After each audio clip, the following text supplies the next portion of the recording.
OKKO's relationship with meta comedy and the fourth wall is one of the most interesting in all of animation, and I'd go as far as to say that it was Cartoon Network's most meta show ever. I got 2 episodes that I want to use as examples, the first of these being Your World's an Illusion.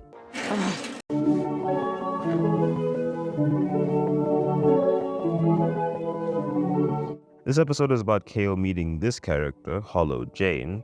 As her name suggests, she is a hologram and not real, at least in this cartoon fictional universe. She explains to KO that essentially none of what he knows as reality is real, and she points out many of the strange things going on in their world that any fourth wall respecting cartoon character wouldn't notice.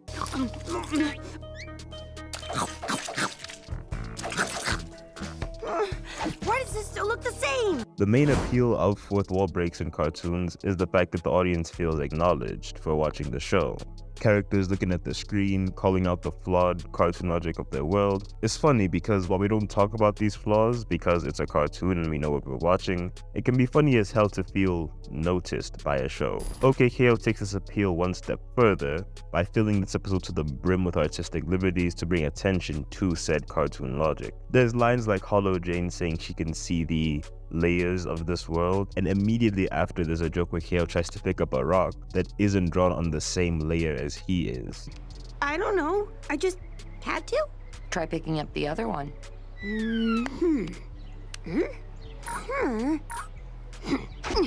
The show has always worked best in its more cartoony moments, so it makes complete sense to me that the breakdown of said cartooniness only leads to more funny moments like this. I love it when they mess with the perspectives and shadows here. There's even a void filled with storyboards, character model sheets, and all that. Kinda similar to what they did with the Void in Gumball, which was also filled with stuff purposefully hidden from the characters. To talk a little bit more about the story, Hollow Jane's motivation in this episode is to prove to someone that their reality isn't quote-unquote real, and to get to someplace that is more real, and KO just happened to be the first person to listen to her. At first he doesn't believe any of what she's saying, which makes sense.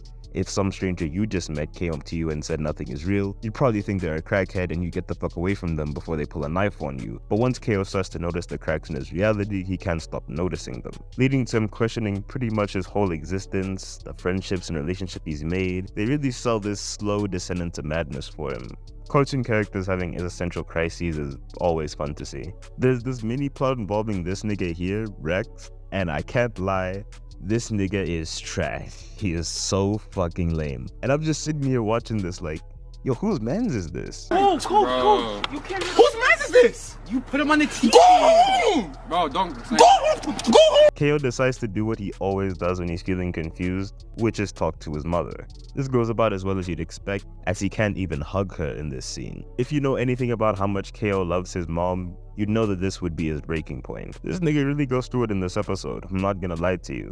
Hollow Jane really fucked him up. Speaking of Hollow Jane, she returns after ruining a child's perspective on life and chooses to comfort him, giving him and the audience a surprisingly complex take on reality. The friendship you share with Rad and Enid is real to them. Your mom's love for you is real to her. And So, nothing is real, and everything is real? exactly. Not what I usually come to the show for, but I was pleasantly taken back by how mature and natural the conversation felt here. It didn't feel preachy or cringe or anything like that. It was kinda like just two homies talking about life. Y'all ever seen the Rene Descartes meme? This shit is essentially just that. Dude, are you real? Dude, I think I am. That's actually some pretty solid evidence. Rene Descartes. KO, with this new knowledge, decides that as long as his experiences feel real to him, then they must be real and nothing else matters. I'm getting philosophical in an OKKO video, like this shit is insane to me. What the fuck has my life become? Are you okay, KO? Banger. So the first episode proved that this show is a masterclass in the fourth wall break, using witty animation tricks and a solid backbone of a story to create one of the most complex and meta episodes of any CN show. This next episode takes it one step further, because what if I told you that this fourth wall break was actually a fourth wall break inside of this fourth wall break? Let's watch the pilot as everything you would expect it to be from the title. The 3 main characters, who are portrayed as actors inside the hit TV show OKKO Let's Be Heroes, watching the pilot episode of the show, hosted by this character, Dynamite Watkins, whose job is to stir the pot, try and create friction between the cast to get any kind of content out of this event. And they did kind of name the show after you, so... Scandalous. No scandal. The idea of characters watching the thing that they're in is already meta as fuck. I think the only other time I remember seeing something like this was Lion King 1.5, which was basically the same thing as this episode. So the Hollow Jane episode is a fourth wall break inside of this show in this universe, which is breaking the fourth wall in this episode. I'm just gonna move on. It's really dope to see the characters in this chill environment. The show gets pretty wild sometimes, so these relaxed, more down-to-earth versions of them are actually nice to see. The designs are sick too. Enid's is my personal favorite. As they watch the pilot, there's a lot of cringing coming from the trio as they see a rough version of what the show is now, which is real as hell. I mean, ask any YouTuber to watch their very first video and you'll see exactly what I mean. I would rather eat dry ice than watch my first video ever again. They keep a lot of their traits from previous episodes. Rad is still egotistical and insecure. Enid is embarrassed to watch the pilot as she doesn't like thinking about her past.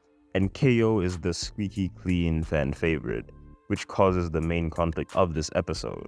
After some incredible instigating from Dynamite Watkins, Enid starts clocking KO's tea about how he's essentially the perfect child actor and doesn't know anything about struggling for what he has, which is a whole show being named after him. It wasn't my idea to change the name of the show. Well, you didn't exactly fight them on it, did you? It was my first gig. I didn't want to make waves. Oh, because you're such a professional now.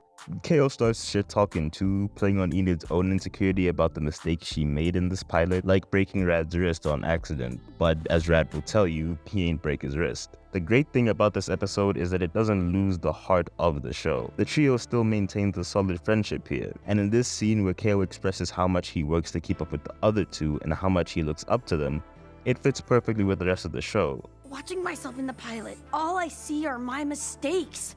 But when I'm watching you two, I can't find a single flaw. Just reasons to keep working hard. It's not a fourth wall break simply for the purpose of being meta. There's still a lesson here.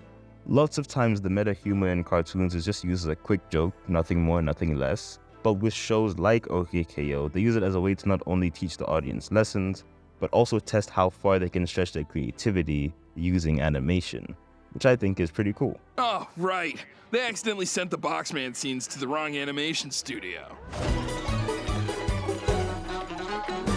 Hey, someone get Tunerific Tariq on this. I think he'd fuck with this.